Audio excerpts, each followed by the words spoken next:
Hi Libra, welcome to Higher Source Tarot for your May 2022 tarot reading. This is a reading for all Libra, Sun, Moon, Rising, and Venus. Thank you to all of you for all the support you give, from hitting that like button to subscribing to just watching the readings. You bring great joy and laughter into my life, and I send you love and appreciation right back. If you're new here, welcome. I post new readings on Friday, then again on Monday. So if a reading doesn't resonate, don't ever try to force it. Just come back in a couple of days and you can watch a new reading. Fridays are a general reading. Mondays are a different style every week. So today's reading will be a more detailed Celtic Cross style reading, but I've also done a Law of Attraction tarot card reading. And then next week we will have a 4-month predictive reading. I don't do those much, so they're a lot of fun. If you like tarot and you like the channel, I'd love to invite you to subscribe to Higher Source Tarot. All right, what advice do you have for Libra? Sun, Moon, Rising, and Venus. What does Libra need to know, please, for the best and highest good of all concerned with Libra? Messages for Libra, please. All right, so we'll start here with the tarot, and then we'll have the angel answers, oracle cards. You've got current situation, the Chariot, the immediate influence, the Queen of Wands. In your subconscious, you've got the 9 of Cups. In the distant past, we've got the 7 of Swords. The more recent past, the 2 of Swords.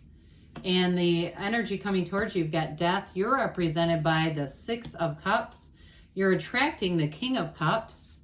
We've got the 3 of Cups, and your hopes and fears strengthen the outcome. Well, I like it. You know, it's a very positive change is coming forward. Bottom of the deck, whoa, 3 major arcana. I could have peeled off the 4th. It was the Sun. This is pretty cool to see, especially, okay, guys, we've got 2, 3, all right? This is big when we start to see numerical alignments. We've got 78 cards here. You're going to be thriving in change, Libra. There's something happening here with the High Priestess evolving into the Empress, and then that, of course, evolves into the world. So the characters in the cards really do show an evolution. It's essentially the same character as your soul ascends, okay? So what a beautiful energy here. So we have here Cancer, Scorpio, Leo. We have 6 major arcana. That's significant. We've got water, quite a bit of water here, guys. So Cancer, Pisces, Scorpio, and then we do have a little bit of fire and air as well. Well, the High Priestess is the card of the psychic. It's an inner knowing, but it's a new cycle coming in. It's see the crescent moon at the bottom that represents a new phase in your life. And what's interesting about this is the High Priestess gown begins the pool of consciousness, which is featured in some of the other major arcana, not in the other ones that we have here.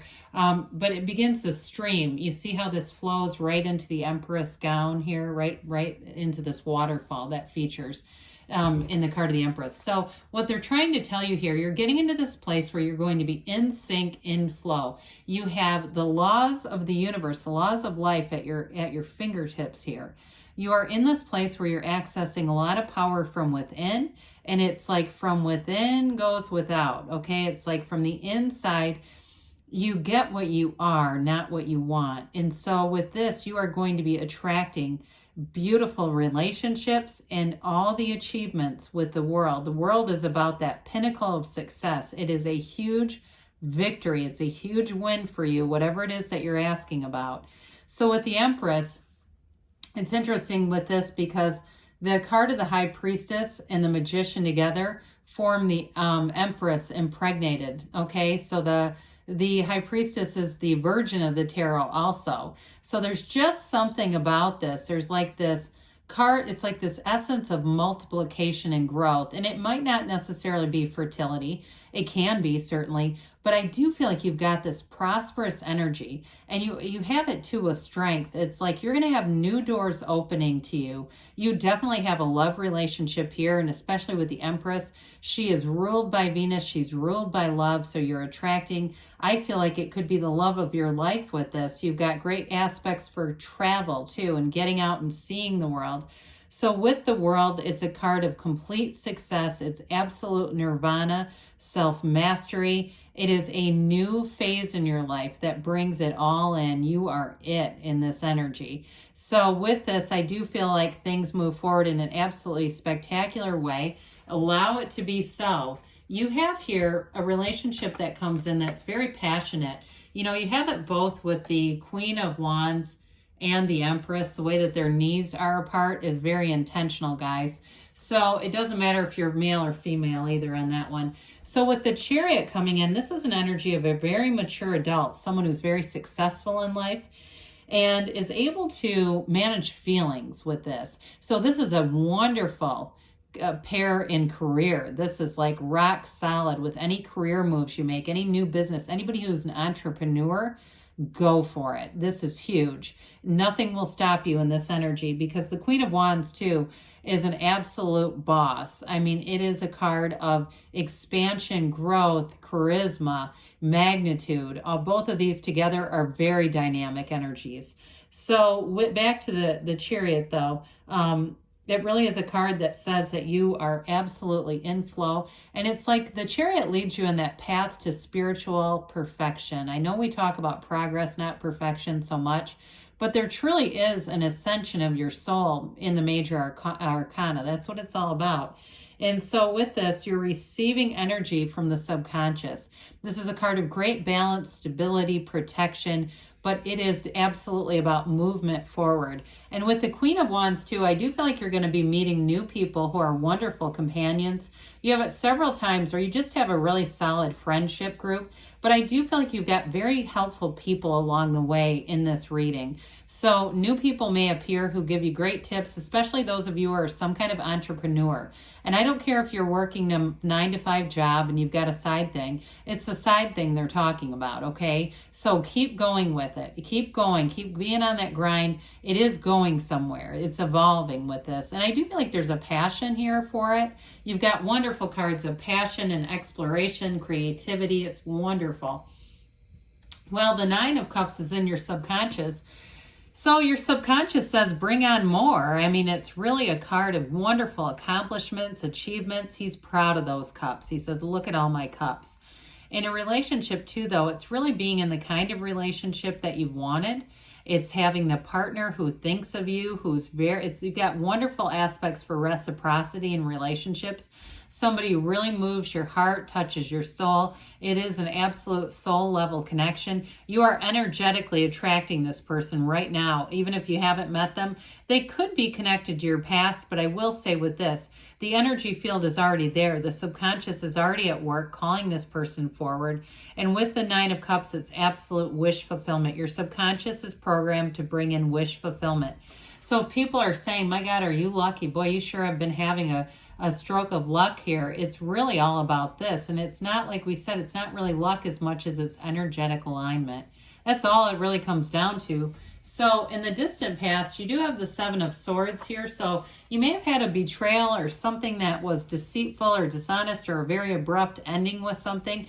It could have even been a job. If you had a job that, you know, went to the wayside very quickly, I do feel like they had poor planning with it. It wasn't your fault. It wasn't like you weren't a good employee or you did something wrong, or even in a relationship too. Somebody here just feels very unstable and unbalanced. That's what this is about. You know, he runs off with those swords, but he could have brought a container. He could have brought something to carry them in.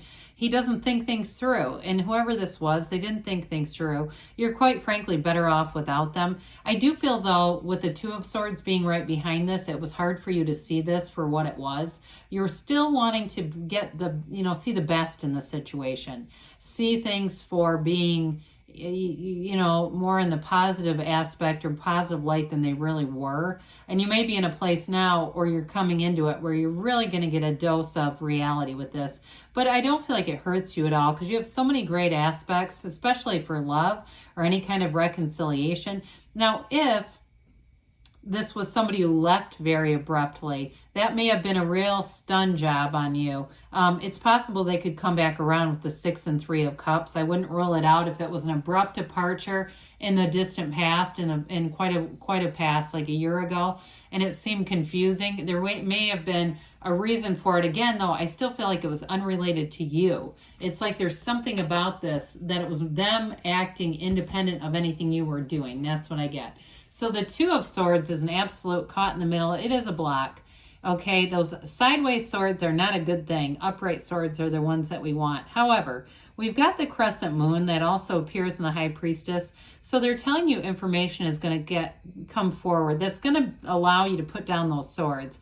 It's going to allow some finality, some closure. If you've got unfinished emotional business, this is where you can finish it. And it doesn't matter. It won't be dependent on the other person. It's all about you. And so I feel like the information that comes in is going to set you free from this and allow you to put down those heavy swords. So with the Death card here, I actually like it after the 7 and 2 of Swords. The Death card is a new beginning. Death in the tarot is a welcome card. It's transformation. It really is a change card. It's new from the old. It's not only letting go of the past, he steps over the wreckage of the past. The skeleton that appears is your higher self saying it's time to let go. But there's a wonderful paradox with letting go. We let go to receive. And so as you let go, new opportunities, new relationships, new people come forward. This card has the dawn of a new day. It represents relationships that will be built on integrity, trust, love, and authenticity. So with this, you see in the backdrop, you've got that tiny little boat. Boats in the tarot are symbols for your ships coming in. They're symbolic for your desires being called forth, being presented, being available to you. So with the Death card, you are going to have a new beginning. It is, I feel like, in a relationship or in a job, you're going to have something new, and you've learned a lot from those old lessons. I don't see you repeating them. I see you as going forward and having new opportunities rather than some of those old painful lessons. So the 6 of Cups comes in, and it's such a beautiful card in terms of love and helping one another. There's a real innocence to it, though. I do feel like in a relationship, even if it is a reconciliation from something that abruptly ended, I still feel like there's an innocence and an ability to start from new. Start as if it's brand new. It may not have been a very evolved relationship, and that could be why. But with this too, it is a card of sentimental longing and nostalgia. It's really reconnecting with the happiness that you may have felt in an earlier time in your life.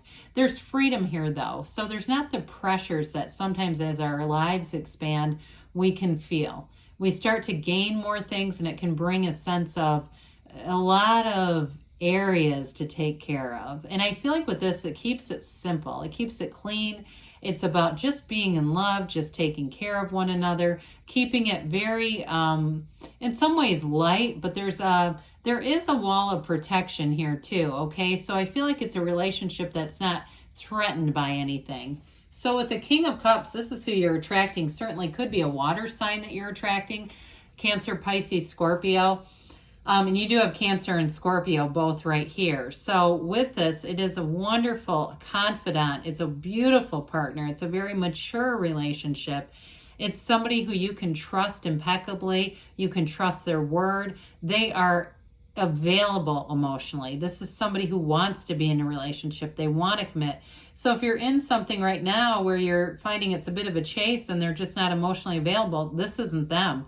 There's somebody else that will be available. So it may be time to call that one quits and let this one come in. So with this King of Cups, it's an absolute representation of the master of love and that really great life. So with the King here, you'll have a relationship that is really founded in trust and real love and depth. It's also a card of self-development. So continue to invest in yourself because you're certainly worth it. The 3 of Cups comes in. This can be a card of reunions. but it's definitely a card of celebration. They dance. Those dancing ladies hold those cups up high because they understand their value. Much like the Nine of Cups, it's very symbolic of understanding value, worth, and being in this place of appreciating all the love and finer things in your life. So with that, when you appreciate, of course, we know that you attract more. So some of you too, because this can be celebrating an engagement, it could represent that, but it also could, for those of you that there was a job issue, you're moving forward in career. This can also be celebration of those of you that are going out there and trying some new things, this really seeing it come together, seeing things happen. Well, strength is grace, and that infinity symbol represents new doors that are going to open for you. The strength card is very much a card about power and action and being able to finesse situations. So those of you in career, you're going to have a real aptitude for closing things, for attracting new people, new resources, and really for kind of getting the best out of people, especially if you are a supervisor of any kind. You're going to have people who really do want to put forth effort when they work with you. They're going to see it as a team.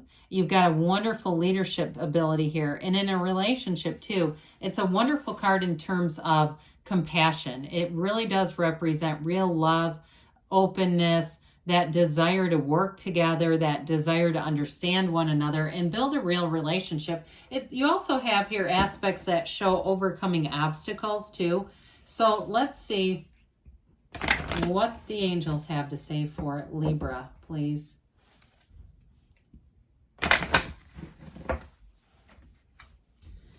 What else does Libra need to know, please?